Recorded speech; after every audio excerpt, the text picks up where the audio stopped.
war against the Palestinians. So we say these bases like Lakenheath, these bases of death, they need to be shut down. We need to end this so-called special relationship with the US because it's just dragging us towards war after war after war. And these wars are getting more and more dangerous and more reckless.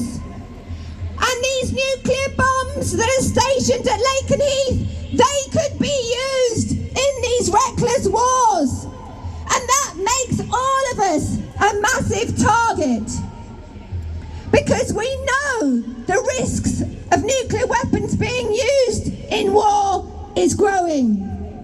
Poland is calling on NATO to create a so-called no-fly zone over Ukraine. This would bring the US directly into war with Russia, the two biggest nuclear powers in the world. So we have to do absolutely everything we can to stop this. Now, not surprisingly, the majority of the British population oppose Trump's nukes being deployed here in Britain. We totally understand how these nuclear weapons put us all in danger.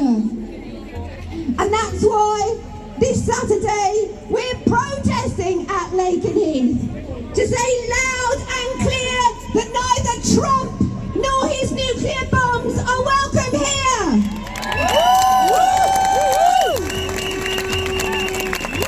CND is proud to be part of a strong tradition of non-violent protest at military bases. From Greenham Common to Lakenheath, we forced the US to withdraw their nuclear weapons before, and we'll do it again. So if you can, join us on Saturday, because another world is possible, and we must secure just walking around to give you a feel of the Stop the Trump rally, Stop the Trump protest, political protest. Something more for the CND! Will you please now join me in welcoming to the stage the author and campaigner, the incredible George Monbiot!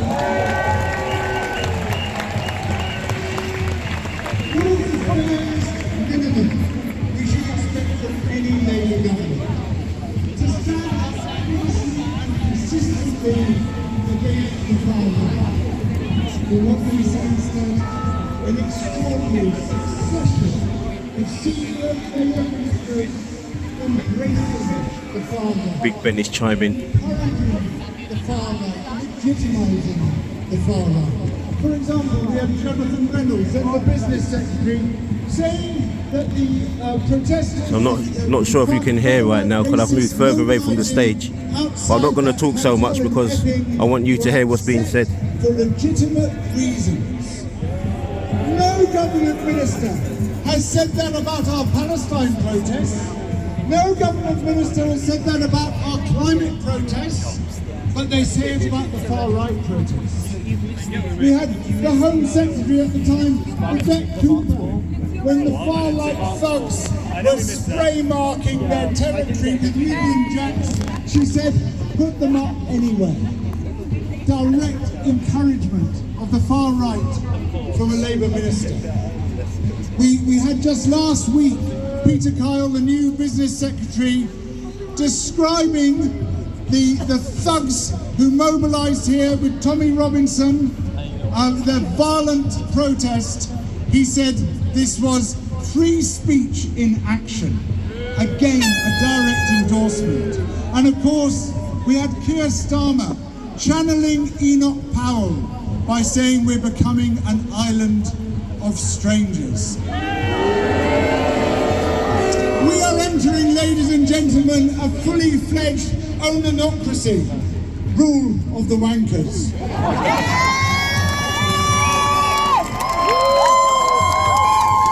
In whose name do they speak? Do they speak in the name of the founders of the Labour Party who created that magnificent movement against the far right, against oligarchy, against economic power? No, they do not.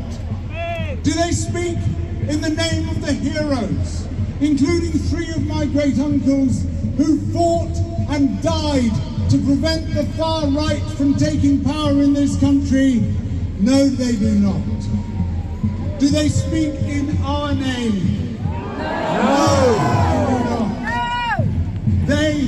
They have aligned themselves with the very worst elements of our politics today and our historical politics. Apology. They have put themselves on the wrong side of history. And now to cap it all, they invite this great wobbly villain with his fat orange face and his tiny hands from across the sea, the fascist in chief, the sex abuser in chief, the con man in chief, the inciter of violence in chief, and they bring him here and accord him all the honours. Sorry, can I just squeeze forward, please? In doing so, Sorry. they dishonour us and they dishonour themselves.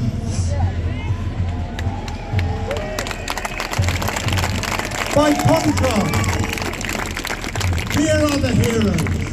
All the heroes are here. I speak after one fantastic person after another, standing up for the values of inclusion and tolerance and kindness and generosity. The values that we thought the Labour Party was supposed to stand for. Sorry. Thank you. By rolling out the red carpet for Trump, they encourage every 2-bit racist and white supremacists to come out of the woodwork and proudly proclaim their grotesque views. And the result of that is that by rolling out the red carpet for Trump, they are rolling out the red carpet for Nigel Farage. How did the Labour Party become the enablers? Excuse me, sorry, love. The Labour Party has been captured by its traditional enemies, by a bunch of right-wing groups who have no place at the head of that party. And unless Labour MPs Going around capturing all the signs, against that takeover capturing the mood. and kick out from the citadel of power, Loads of signs there. not just Keir Starmer and Yvette Cooper, but also the likes of Morgan McSweeney and Maurice Glassman. They will never recover what that party stands for, and they will consign it to oblivion. Don't get me wrong, I want them to do that. I want there to be a strong and true Labour Party connected to its roots. But I also see that an essential part of our future now lies with the alternatives. And we have heard this evening from some of the guiding bright lights of that alternative politics, from Jeremy Corbyn, from Zara Sultana, from Zach Walensky. Now I don't care, I'm a pragmatist. I don't care who gets in a particular seat, as long as they represent us, as long as they give us a sense that there is some hope that our country might actually get better for the people who live here, not just for the oligarchs. As long as they build a country which ceases to blame asylum seekers for the crimes of the oligarchs. Then we will have a politics which works for us and not for the likes of Donald Trump. That the way you push back against these bullies is to come out onto the streets, to reclaim these spaces, Don't want to slip on the banana skin. to reclaim your voices, and to tell your own story, because we won't have our stories written without us. We will not be written out of our own stories.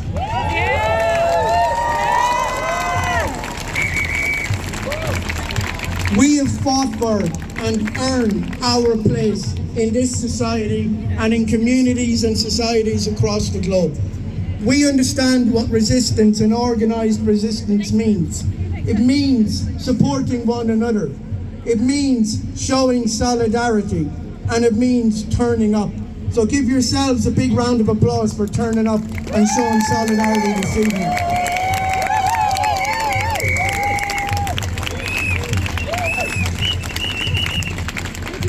Trump might go away at some point, but this politics won't. And we have to keep turning up on these streets and every street around the world, because we cannot let this ideology take hold. We have seen where it leads, and it is absolutely not happening again, not on our watch. So not just for these few days, but continuously in support of the people of Palestine, in support of disabled people, in support of people coming to this country wanting to contribute and build a better life. We say solidarity, we're here together and we're not going anywhere. All the best, folks. And because I only feel comfortable speaking to a group of people if we're chanting, let's have a chant. When I say fossil free, you say London, fossil free! London. Fossil free! London. Oh, beautiful, thank you, now I can relax. So, last night we spoke at the Republicans' gala dinner. Just 1 minute from Windsor Castle, wearing a very Arabella dress, I chinked the glass, stood up and proposed a toast. And like that, I told an assembled room of Republicans exactly what drill baby drill means for us and everyone in the world. And make no mistake, it means billions of lives lost. And that's not according to us campaigners. That's not even according to climate scientists. That's according to the straight-laced, bureaucratic men and women who work in insurance, in deciding what your life insurance scheme should be. Those people think, and really listen to this, that in the next 25 years, 4 billion people could lose their lives to climate collapse. This is enormous. This is half the world's population losing their lives in my lifetime and most of your lifetimes for a preventable crisis. But what I want to say is this. I am not an important person like Jeremy Corbyn or Faiza Shaheen or Nish Kumar. I am an ordinary person, an organiser, and we need so many more organisers to fight what we're facing. Because fascism, genocide, the collapse of our systems, this is overwhelming. And if we allow ourselves to feel the pain, we will not be able to get up. But if we unite, if we join together, if we plan strategy, if we join a group and commit to it, we can make change. But we need you. We need you. Last night we did an action. It's been seen by almost 1 million people. It's touched so many people. It almost didn't happen. One person made that action happen. One person. That person could be you. It's time to get organised, because all those fascists are only bound to lose if we are. Get organised, join a group. We've got a welcome talk tomorrow evening. Come to it or join another group. Commit, deliver, organise and unite. Thank you. Thank you.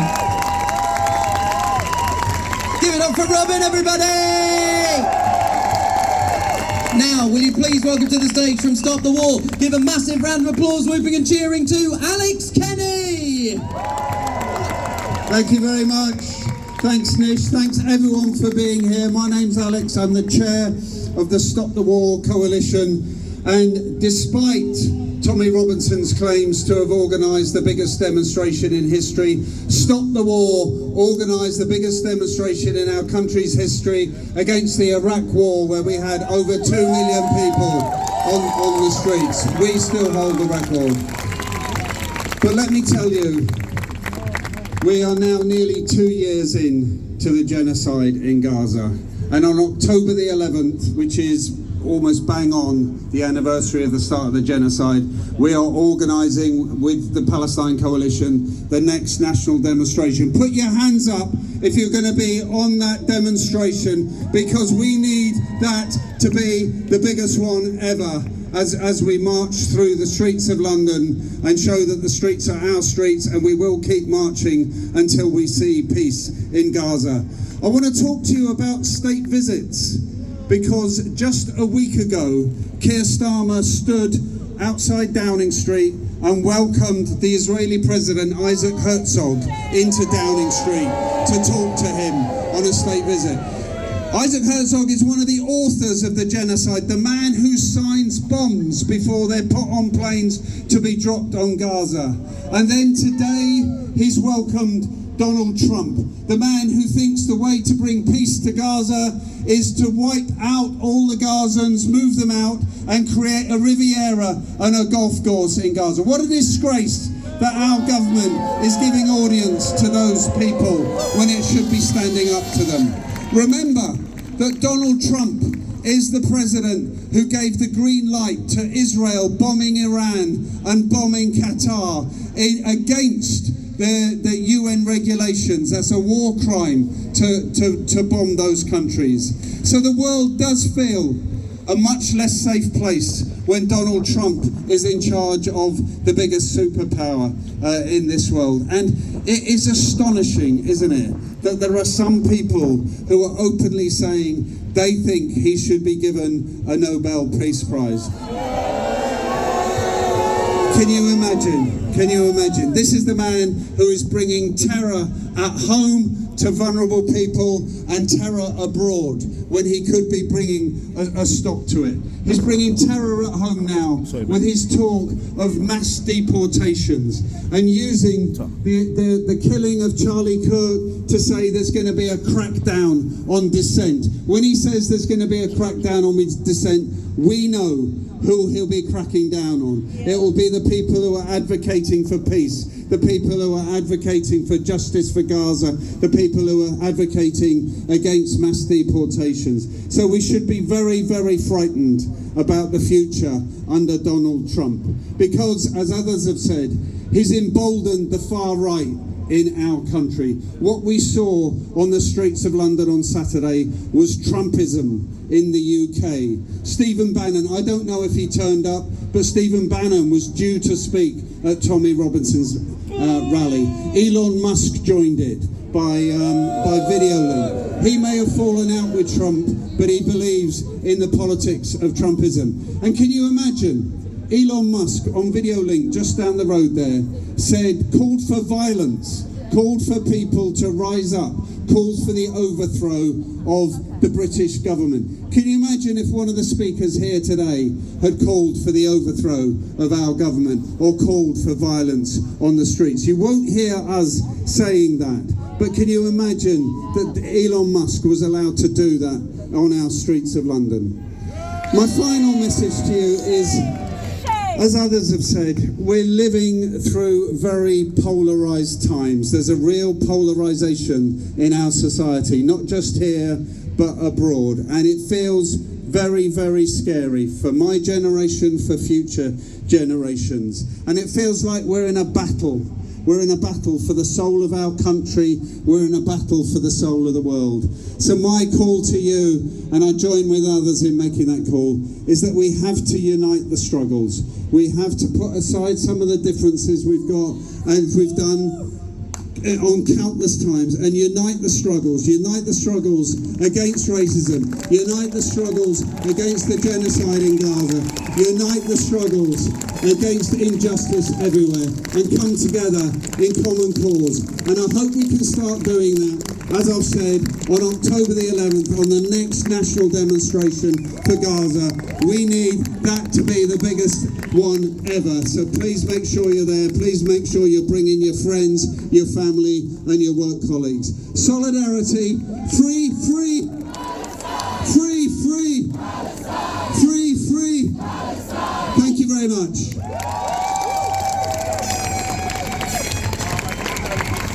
Give it up for Alex from Stop the War. Will you please welcome our next speaker, a trans and human rights campaigner. Please welcome Dr. Natasha Kennedy.